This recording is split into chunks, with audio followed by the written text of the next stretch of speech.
In today's video, I'm going to show you how I made this DSLR panel light using some cheap and reliable components. Let's get right into the video.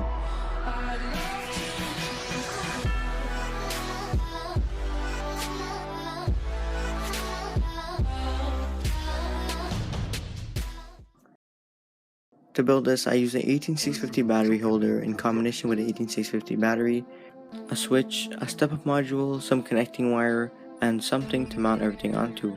I'm using a piece of plexiglass that I pulled from an old TV. And finally, some cold white 5V LED strips.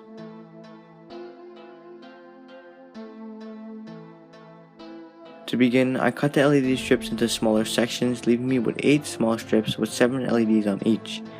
Then I peeled off the wax paper, exposing the adhesive backing on each piece, and carefully attached each strip to the plexiglass with the positive contacts on the top and the negative contacts on the bottom. This leaves me with a near perfect LED panel. The soldering was quite a tedious process. First, I straightened 2 paper clips to be used as the main negative and positive terminals. Then I soldered small pieces of wire to each side as shown in this diagram. Once that was done, I was left with a functional panel, which meant it was time to hook up the rest of the components using this diagram. I'm using an 18650 battery in combination with a 5V USB booster. I'm only using this because it's what I had laying around in my parts bin, but any 5V power source will work.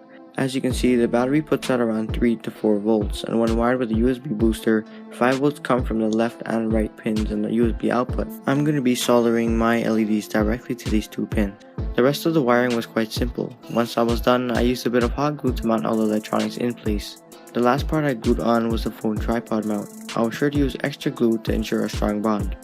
At this point, the panel was pretty much done, but I felt like the LEDs needed to be covered because I didn't want to damage them and I wanted a cleaner finish.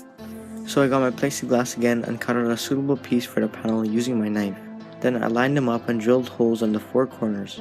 I'm using 4 of these screws with bolts to hold it together. I passed 1 into each hole and used a screwdriver and a pair of pliers to tighten it up. It turned out really good and I know that it will last a long time. It was quite a simple project, but it makes a big difference when taking photos or video. It produces nice soft light for that professional look. These are some shots with and without the light, and it clearly makes a difference. Well, that's it for today's video. Be sure to leave a comment for suggested videos and subscribe to catch all my new videos as I upload them.